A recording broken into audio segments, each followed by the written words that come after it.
पहुंचाइए और घर बैठे बनिए। नमस्कार, 20 मिनट में 20 खबर में आपका स्वागत है और मैं हूं आपके साथ सुमित गुप्ता। हम अगले 20 मिनट में आपको देश दुनिया की 20 ऐसी खबरें बताने वाले हैं जो इस वक्त न केवल सुर्खियों में हैं बल्कि दिलचस्प और अहम भी हैं। तो चलिए शुरू करते हैं 20 मिनट में 20 खबरों का सिलसिला। सबसे पहले देखते हैं राजस्थान की कौन कौन सी खबर इस वक्त अहम है। हर रात में बीच सड़क पर बोलेरो धू धू कर जल रही थी और आसमान तक उड़ती लपटों को बुझाने के लिए ना कोई कोशिश कर रहा था और ना ही फायर ब्रिगेड की गाड़ी के आने की कोई खबर थी। धू धू कर जलती बोलेरो की ये तस्वीरें पाली के बांकली गांव के पास से आई हैं। बताया जा रहा है कि मंगलवार की देर शाम जाड़ा के रहने वाले जितेंद्र सिंह बांकली से बिछिया की ओर ये बोलेरो लेकर जा रहे थे कि बांकली गांव के बाहर पुलिया के पास 4-5 लोगों ने उसका रास्ता रोक लिया। गाड़ी रुकते ही सभी ने जितेंद्र पर हमला कर दिया और उसकी पिटाई करने के बाद बोलेरो में आग लगाकर फरार हो गए। बाद में झगड़े की खबर मिलने के बाद स्थानीय पुलिस मौके पर पहुंची और घायल जितेंद्र को भगवान महावीर हॉस्पिटल में भर्ती कराया। स्थानीय लोगों का कहना है कि जितेंद्र की किसी बात पर उन लोगों से बहस हुई थी और उसके बाद उन लोगों ने जितेंद्र के साथ न केवल मारपीट की बल्कि उसकी बोलेरो को भी आग के हवाले कर दिया।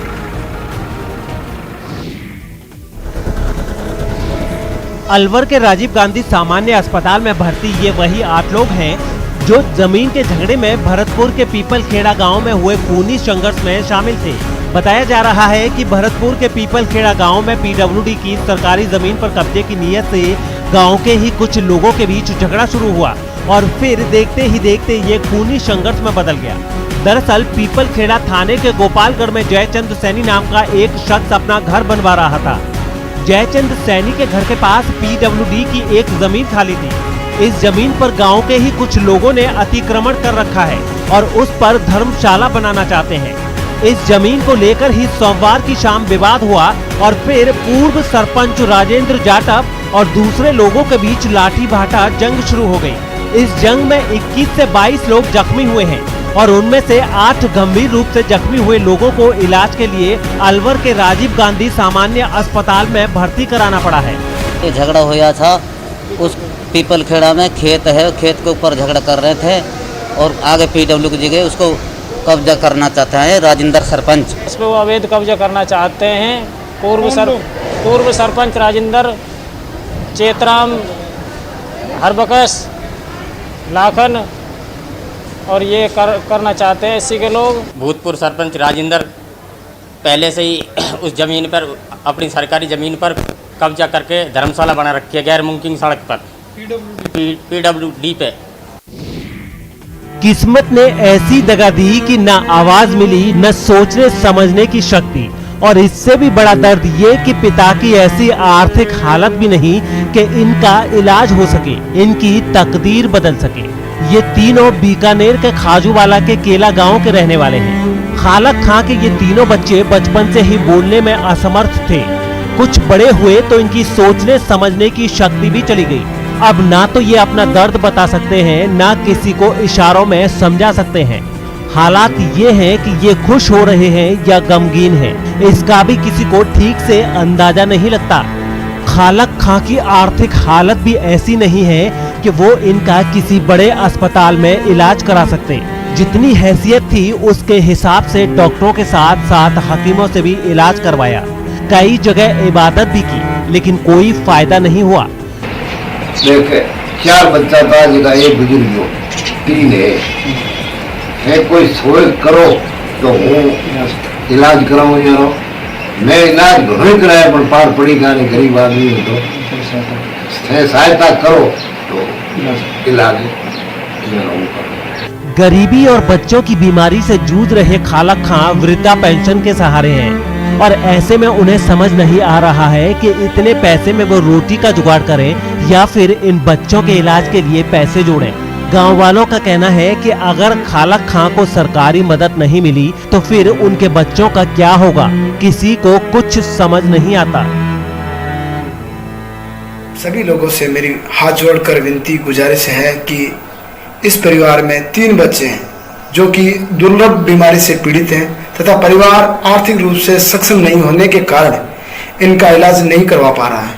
आप लोगों से मेरी गुजारिश है कि इस परिवार की ज़्यादा से ज़्यादा आर्थिक सहयोग करें जिससे इनका इलाज करवाया जा सके। 12 पुलिस की गिरफ्त में आए ये चारों आरोपी शादी के नाम पर ठगी करते थे। पुलिस का कहना है कि 2 महिलाओं समेत जिन 4 लोगों को गिरफ्तार किया गया है उन पर ये आरोप है कि इन्होंने बल्हारपुर के रहने वाले मांगीलाल से शादी के नाम पर 1,10,000 की ठगी की थी। 27 मई को कवाई थाने में राम निवास मेघवाल ने रिपोर्ट लिखवाई थी कि कुछ दिन पहले उसके यहाँ हलसेरा का रहने वाला जोधराज आया और कहा कि 1.5 लाख रुपए देने पर वो उसके बड़े भाई मांगीलाल की शादी करवा देगा। जोधराज के इस भरोसे पर राम निवास ने उसे 20,000 रुपए एडवांस भी दिए। इसके बाद जोधराज ने रानी नाम की लड़की से मांगीलाल की शादी करा दी, लेकिन रात को रानी सबको नशे वाली चॉकलेट खिलाकर घर से फरार हो गई। इसी रिपोर्ट पर पुलिस ने तकनीकी सहायता और मुखबिर की सूचना पर इस गिरोह के सरगना जोधराज धाकड़ और उसके सहयोगी नजमा और नंद किशोर के साथ साथ फर्जी दुल्हन नीलू उर्फ रानी को भी गिरफ्तार कर लिया। शादी कराने के बाद जो दुल्हन थी उसने जिस शादी की रात थी उसको चाय के अंदर कुछ नशीला पदार्थ खिलाया जिससे वो सो गया और वो वहाँ से भाग गई। काम वालों ने और उनकी नींद खुलने पर जब उन्होंने उसकी तलाश करी तो उन्होंने उसको टालम टोल करी। इस पर एक मुकदमा दर्ज किया गया और उनमें सभी आरोपियों को दस्तयाब करके और आज उनको गिरफ्तार कर लिया गया। प्रदेश में कोरोना संक्रमण के केसों में लगातार हो रही गिरावट के बाद गहलोत सरकार ने अनलॉक की प्रक्रिया शुरू कर दी है। इसके लिए मॉडिफाइड लॉकडाउन शर्तों के साथ लागू भी हो गया है। इस मॉडिफाइड लॉकडाउन के तहत सभी व्यावसायिक प्रतिष्ठानों को सुबह 6 बजे से 11 बजे तक ही खोलने की अनुमति दी गई है। बड़ी संख्या में लोग जो है वो घरों से बाहर निकले हैं और अपने कामकाज जो है वो निपटा रहे, क्योंकि 11 बजे तक ही जो है वो बाजार खुले रहेंगे। इस लिहाज से जो है वो लोग जो है वो बड़ी संख्या में घरों से बाहर निकले हैं और सोडाला में एक तरह से कई बार जाम की स्थिति भी देखने को मिल रही है। आपसे जानना चाहेंगे कहाँ निकले हुए हैं आप? मैं मेरे घर जा रहा हूँ और मैं माल लेके आया हूँ, सामान लेके आया हूँ, जरूरी था 1.5 महीने से। आपको बता दें कि नए नियमों के तहत ऐसे बाजार जहां केवल बड़े बड़े कॉम्प्लेक्स हैं और जहां सेंट्रल एसी नहीं है उन्हें खोलने की अनुमति दी गई है। नॉन एसी वाले शॉपिंग कॉम्प्लेक्स में दुकानें एक फ्लोर छोड़कर खुलेंगी। अभी हम इस समय श्री गंगानगर के सदर बाजार में मौजूद है। यदि हम आपको यहाँ का नज़ारा दिखाएं तो व्यापारियों की जो उत्साह देखा जा रहा था दुकान खोलने को लेकर वो स्पष्ट देखा जा सकता है। सदर बाजार पूरी तरह से खुला हुआ है। चूंकि आज और इवन के हिसाब से खुलना था तो पूर्वमुखी और उत्तरमुखी दुकानें खोल दी गई हैं। आप ये देखिए, ये जो दुकानें हैं ये पूर्वमुखी दुकानें हैं जो इस समय खुली हुई है और इसी तरह से मैं आपको यदि इस तरफ का नज़ारा दिखाऊं तो ये उत्तरमुखी दुकानें हैं जो पूरी तरह से खुल चुकी है। नए नियमों के तहत अब 25% कर्मचारियों के साथ सभी सरकारी दफ्तर सुबह 9:30 बजे से दोपहर बाद 4 बजे तक खुलेंगे। ये व्यवस्था 7 जून तक रहेगी। सरकार ने ये भी कहा है कि हर शुक्रवार दोपहर 12 बजे से मंगलवार सुबह 5 बजे तक जन अनुशासन वीकेंड कर्फ्यू लागू रहेगा। इन दिनों के अतिरिक्त सप्ताह के अन्य दिनों में प्रतिदिन दोपहर 12 बजे से अगले दिन प्रातः 5 बजे तक जन अनुशासन कर्फ्यू जारी रहेगा।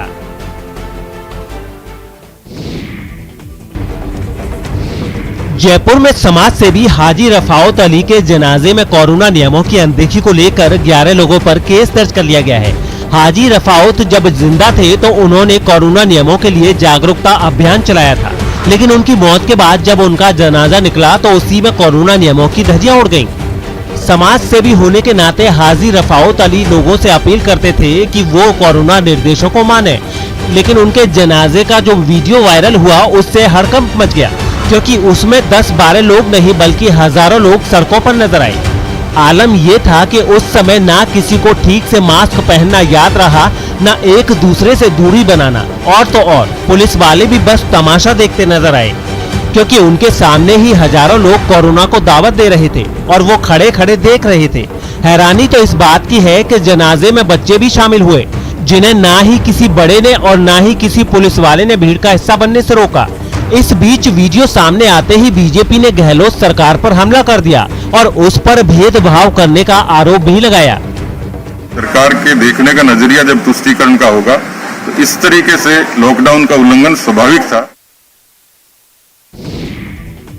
इस भीड़ और नारेबाजी को देखकर ऐसा लग रहा है जैसे किसी की चुनावी सभा में उनके समर्थकों की जगह विरोधी पहुंच गए हों और ये कोरोना संक्रमण की जगह किसी आम दिन की बात हो। कोरोना गाइडलाइंस की धज्जियां उड़ाने वाली ये भीड़ भरतपुर के पीपलदा की है। यहाँ राज्य मंत्री भजनलाल जाटव देव नारायण योजना के तहत 27 करोड़ की लागत से बन रहे देव नारायण कन्या महाविद्यालय का शिलान्यास करने पहुंचे थे। इस दौरान उनके साथ भारी संख्या में पुलिस वाले और उनके समर्थक तो थे ही, लेकिन कुछ ही देर में यहाँ उनके विरोधियों की भी भारी भीड़ जुट गई। विरोधियों ने शिलान्यास कार्यक्रम के दौरान न केवल भजनलाल जाटव के विरोध में नारे लगाए बल्कि उन्हें यहाँ से जाने पर भी मजबूर कर दिया। खास बात यह है कि इस हंगामे के बीच किसी ने भी कोरोना गाइडलाइंस की कोई फिक्र नहीं की। हर कोई या तो विरोध में नारे लगाते नजर आया या फिर समर्थन में। झमाझम बारिश की ये तस्वीरें दौसा से आई हैं, जहां बुधवार की सुबह मौसम में अचानक बदलाव नजर आया। पहले तो यहां तेज आंधी आई और फिर झमाझम बारिश का सिलसिला शुरू हो गया। बताया जा रहा है कि बारिश से पहले आई आंधी की वजह से ग्रामीण इलाकों में कई पेड़ गिर गए, साथ ही कई घरों में टीन के छप्पर भी उड़ गए। दौसा जिले में आज मौसम में बदलाव आया है। तेज अंधड़ के साथ बारिश का दौर जारी है। ये इलाका है, यहाँ पर काफी तेज हवाओं का दौर देखने को मिल रहा है। आसमान में घने बादल छाए हुए हैं। जबरदस्त जो यहाँ मौसम है वो पूरी तरह खराब हो चुका है। बहुत तेज हवाओं का दौर चल रहा है। और बात करें 9 तपा चल रहा था, काफी गर्मी थी, तेज धूप का सामना करना पड़ रहा था। लेकिन आज सुबह अभी 6 से 6:30 बजे का ये समय है, लेकिन अभी यहाँ पर मौसम में बदलाव आया है। तेज अंधड़ चल रहा है। पूरे जिले में बारिश का दौर देखने को मिल रहा है और दौसा जिले के ग्रामीण इलाकों में भी बारिश का दौर देखने को मिल रहा है। ऐसे में जबरदस्त बारिश हो रही है, साथ ही जो तेज अंधड़ भी चल रहा है, जिससे ग्रामीण इलाकों में पेड़ आदि भी गिर चुके हैं। आशीष शर्मा, न्यूज़ 18 दौसा। जैसे ही ये शख्स 5 फीट लंबे विषधर कोबरा को लेकर किचन से बाहर निकला, सबके होश उड़ गए। कोबरा पूरी ताकत से इसके हाथों पर वार करने की कोशिश कर रहा था, तो ये सावधानी और चालाकी से कोबरा के हर वार को नाकाम करने में लगा था। कोबरा की ये खतरनाक तस्वीरें अजमेर के सर्वेश्वर कॉलोनी से आई हैं। बताया जा रहा है कि ये सांप इस घर के किचन में घुस गया था। जैसे ही घर की मालकिन चाय बनाने के लिए किचन में आई, इसे देखकर उसके होश उड़ गए। आनन फानन में किचन से सांप होने की खबर थाने में दी गई, जिसके बाद सांप पकड़ने वाला पुलिस मित्र यहां पहुंचा और उसने कुछ ही देर की कोशिश के बाद इस सांप को पकड़ लिया और फिर इसे एक बोरी में डालकर जंगल में ले जाकर छोड़ दिया गया। आपको बता दें कि पिछले 1.5 साल से अजमेर में सांपों को बचाने की कोशिश की जा रही है और इसी वजह से यहाँ सांपों को कोई मारता नहीं, बल्कि उसे पकड़कर जंगलों में छोड़ दिया जाता है।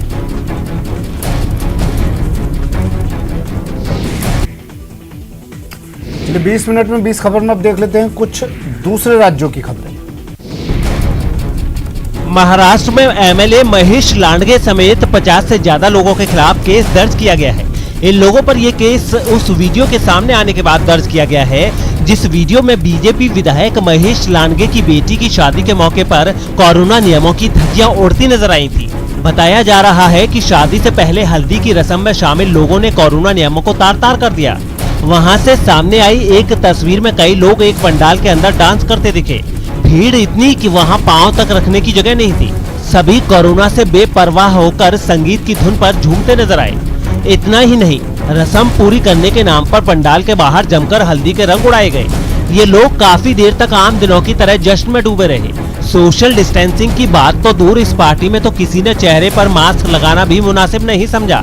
इन्हें देखकर ऐसा लगा ही नहीं कि कोरोना महामारी कैसे महाराष्ट्र में तांडव मचा चुकी है। मध्य प्रदेश के उज्जैन से एक हैरान करने वाला वीडियो सामने आया। वहां बिना हेलमेट मोटरसाइकिल चलाने के आरोप में घिरे सांसद खुद ही अपना चालान कटवाने थाने पहुंच गए। उज्जैन से बीजेपी सांसद अनिल फिरोजिया मंत्री मोहन यादव के साथ लोगों को कोरोना नियमों के लिए जागरूक करने निकले थे, लेकिन इस दौरान वो अपनी कार छोड़कर मोटरसाइकिल पर सवार हो गए। उन्होंने कैबिनेट मंत्री मोहन यादव को भी अपनी बुलेट के पीछे बैठा लिया और बाजार का मुआयना करने निकल पड़े। हालांकि वो बिना हेलमेट पहले ही मोटरसाइकिल चला रहे थे। जिस पर सवाल खड़े होने लगे। बाद में गलती का एहसास होते ही सांसद और मंत्री थाने पहुंचे और अपना चालान कटवाया। हेलमेट नहीं पहनने की वजह से उन पर 250 रुपए का जुर्माना लगाया गया। मोटर व्हीकल एक्ट की धारा 129 में बिना हेलमेट पहनने पर कार्रवाई की। सांसद ने आगे से ऐसी गलती नहीं करने का भरोसा भी दिया और लोगों से भी ट्रैफिक नियमों के पालन की अपील की। कितना बड़ा भी व्यक्ति हो, सबके लिए कानून बराबर है, उसका पालन करना चाहिए। कोरोना का असर कम होने के बाद उज्जैन में अनलॉक की प्रक्रिया शुरू कर दी गई है, लेकिन लोग कोरोना नियमों का पालन करना ना भूलें। इसके लिए सांसद अनिल फिरोजिया और मंत्री मोहन यादव उन्हें जागरूक करने निकले थे।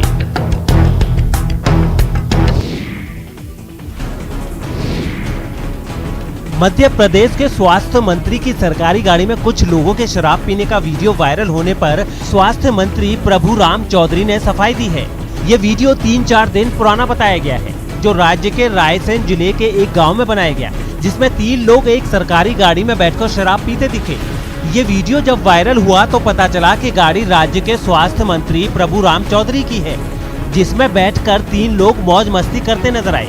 जिस दिन का ये वीडियो है उस दिन रायसेन में बारिश हुई थी और एक गाँव वाले ने सरकारी गाड़ी का गलत इस्तेमाल करने वालों की करतूत का वीडियो बना लिया था।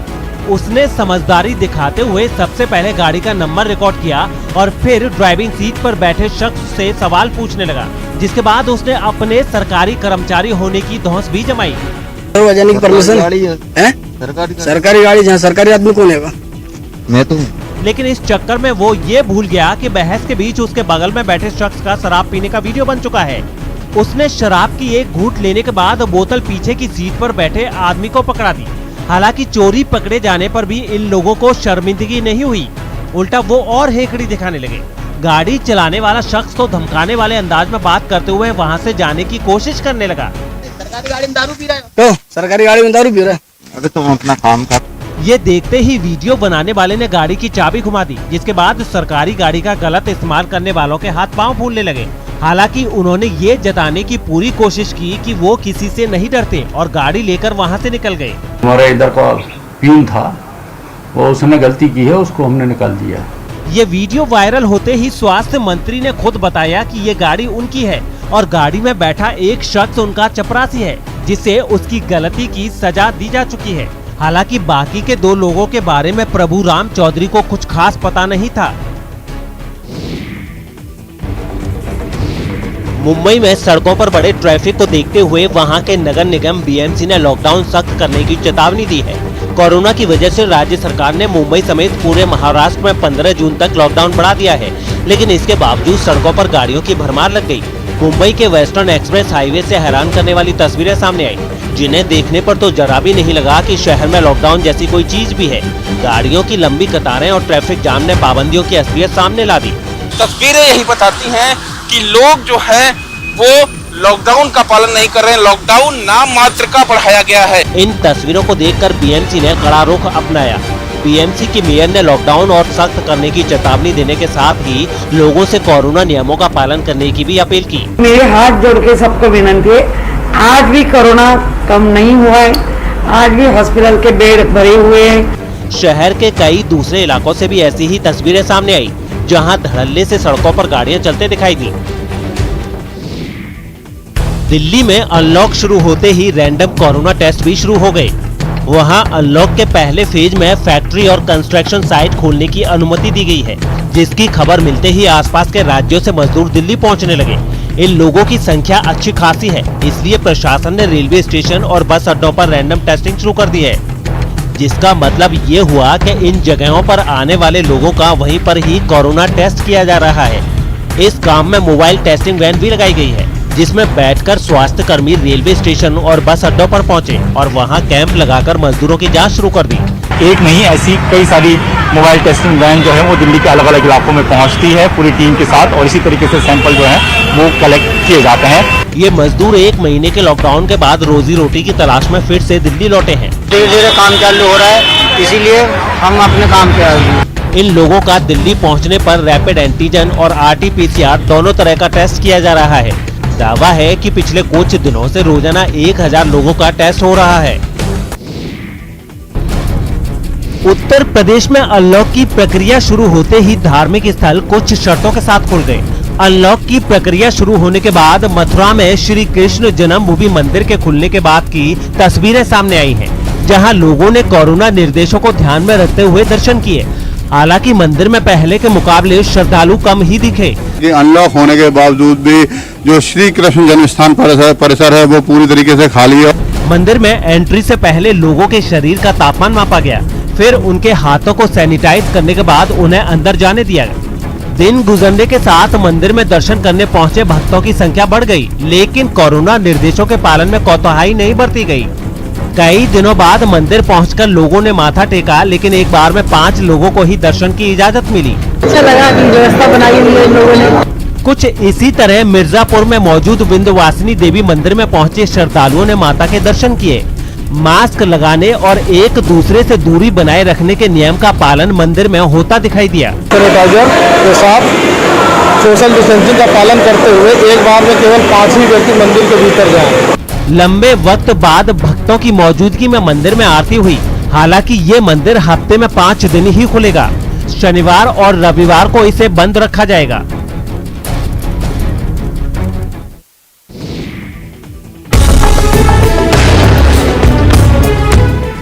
झारखंड के धनबाद से हैरान करने वाली एक तस्वीर सामने आई है।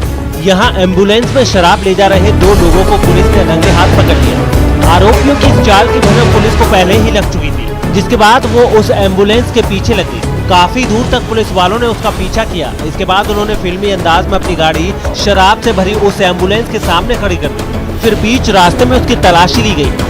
इस दौरान पुलिस के जवानों को गाड़ी के अंदर से शराब की कई बोतलें मिली, जिसके बाद इन्हें ले जा रहे दोनों आरोपियों को हिरासत में ले लिया गया। आरोप है कि पकड़े गए ये लोग काफी वक्त से एम्बुलेंस की आड़ में शराब की तस्करी कर रहे थे, जिसकी सूचना पुलिस को दी गई थी। गुजरात के बनासकांठा में अंबाजी मंदिर की ओर से ऑक्सीजन प्लांट लगाने का काम शुरू कर दिया गया है। कोरोना की तीसरी लहर की आशंका को देखते हुए ये कदम उठाया गया और दूसरी लहर में ऑक्सीजन की किल्लत से जो दिक्कतें पेश आईं, वैसे हालात फिर न हो, इसके लिए पहले से ही तैयारी शुरू कर दी गई। इसके तहत अंबाजी मंदिर ट्रस्ट ने अपने कोविड केयर सेंटर के पास ऑक्सीजन प्लांट लगाने का काम तेज कर दिया। ऑक्सीजन टैंक और मशीनें वहां मंगवा ली गयी और दावा किया गया कि कुछ दिनों में ये काम करना भी शुरू कर देंगे। थर्ड वेव की तैयारी पूरी कर रहे हैं और ज्यादा स्टाफ भी रख रहे हैं। 50 बिस्तरों वाले अंबाजी कोविड केयर सेंटर में अभी 30 ऑक्सीजन वाले बेड हैं, जिन्हें बढ़ाकर 120 करने की तैयारी चल रही है, ताकि तीसरी लहर आए भी तो कोरोना मरीजों के इलाज में पहले जैसी परेशानी न हो। और चलिए अब देख लेते हैं अंतर्राष्ट्रीय जगत की कुछ अहम खबरें। न्यूजीलैंड में आई भयानक बाढ़ की वजह से वहां इमरजेंसी लगा दी गई है।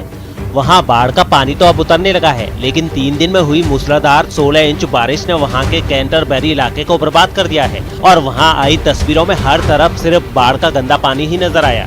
इतना ही नहीं, जल सैलाब की वजह से नदी, मैदान, खेत खलियान, सड़कें सब एक बराबर नजर आए। कल बहने वाली नदी का पानी चिंगारते हुए हर दायरा तोड़कर ऐसे आगे बढ़ा कि एक इलाके में तो सड़क धंस गई और उसमें एक तरह से खाई बनी नजर आई। एक अहम पुल को भी भारी नुकसान पहुंचा, जिसकी वजह से उसे बंद करना पड़ा। पानी घरों में ना घुसे, इसलिए उनकी एंट्री पर रेत की बोरियां रखी गई, लेकिन इसका कोई असर हुआ ही नहीं, क्योंकि मकान समंदर से घिरे किसी टापू की तरह नजर आए। सामने आई एक तस्वीर में एक कार तो नदी किनारे लगे पेड़ों के बीच औंधे मुंह बुरी तरह फंसी दिखी। बाढ़ से मकानों, इमारतों और लोगों को ज्यादा नुकसान की खबर तो नहीं है, लेकिन उसने किसानों की मेहनत पर पानी जरूर फेर दिया। खेतों में खड़ी उनकी फसल भी पूरी तरह से बर्बाद हो गई है। बाढ़ से नुकसान का अंदाजा लगाने के लिए न्यूजीलैंड की प्रधानमंत्री जैसिंडा आर्डर्न ने बाढ़ प्रभावित इलाकों का हवाई दौरा भी किया। कैंटरबरी इलाके को बर्बाद देखकर वो दंग रह गई और उन्होंने इसे न्यूजीलैंड के इतिहास में 100 सालों की सबसे खतरनाक बाढ़ बताया।